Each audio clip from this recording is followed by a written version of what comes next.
Welcome.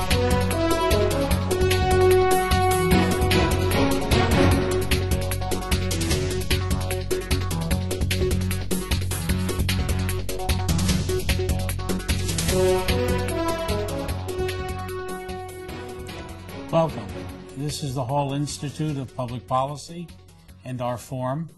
My name is Michael Rickards, the Executive Director, and with me is my colleague, Richard Lee. Today our guest is a person that's known to many of you, I'm sure, Mary Gatta, who's very much involved in the Center for Women in Work at Rutgers University. Mary, welcome. Thank you very much for coming here. Well, thank you for inviting me. Tell us a little bit about your own career track and how you got involved in the issues of women in workforce training. Well, one of my career track actually started with a real interest in work in general.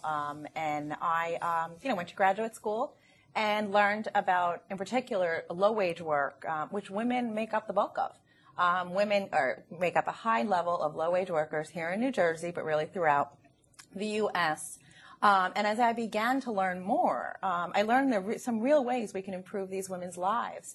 And since 99% of women are going to work for pay at some point during their lifetime, we need to begin to look at ways of addressing policy and programs that improve the lives of women.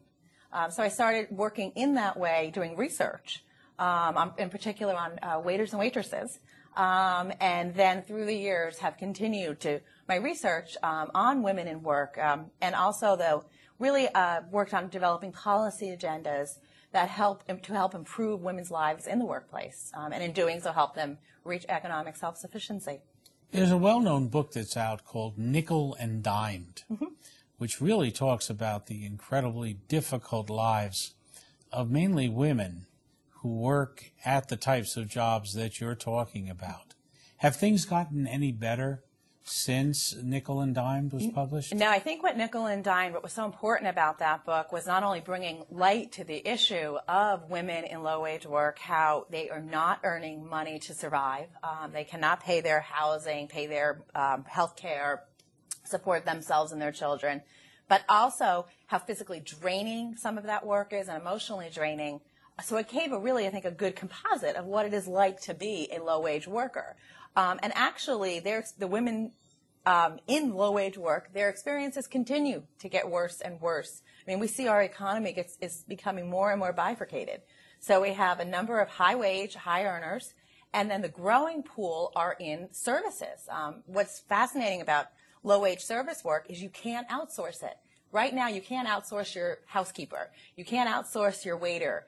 So until we can create holograms of people, these are the jobs that are staying, and we need to begin to make them better jobs, because the reality is people are cobbling together 1 to 2 jobs, trying to get by and being nickel and dimed, as Barbara Ehrenreich said, and not surviving. So that really needs to become an important policy agenda, especially in a state like New Jersey, where tourism and hospitality is a major industry.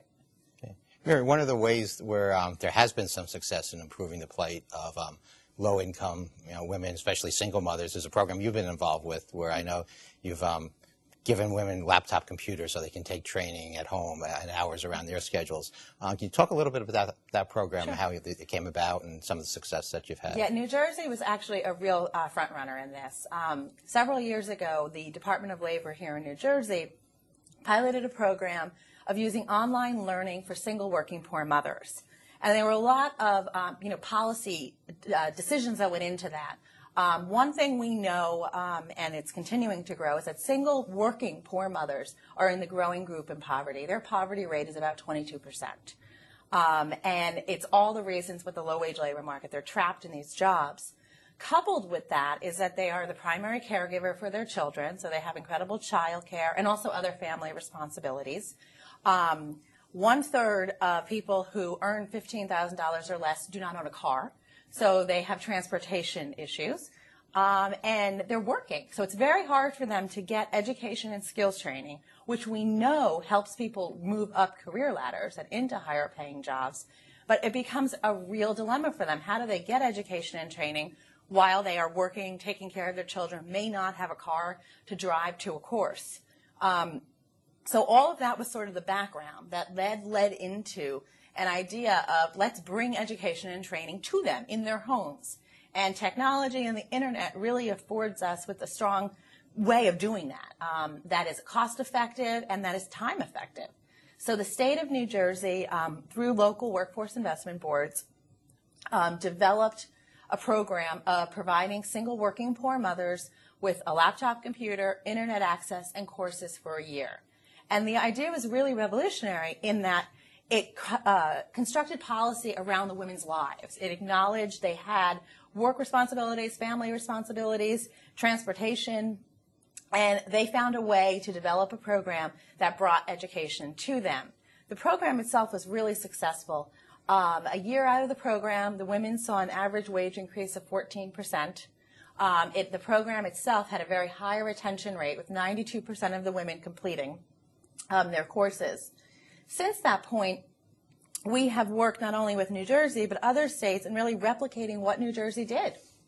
So it's been really important to bring training to women in their homes in order to get them they need skills, they need credentials, they need all of this to move ahead, but we need to acknowledge they have a complexity to their lives that makes it very difficult to do it, via a more traditional classroom-based learning. Yeah, I would imagine it's something that's, also it's good for the state of New Jersey, good for Rutgers, because as you go around the country, we're not always perceived in such a positive light, and you're changing that with It's this. absolutely good for New Jersey. It's good for New Jersey's economy, too. I mean, we're upskilling the workforce, and that's what the program is doing. We are providing skills and training to people that are typically marginalized in those venues. We're going to take a break and come back. I'd like you to discuss really the types of jobs that people can train for online and what difference that they've made. Sure. Okay.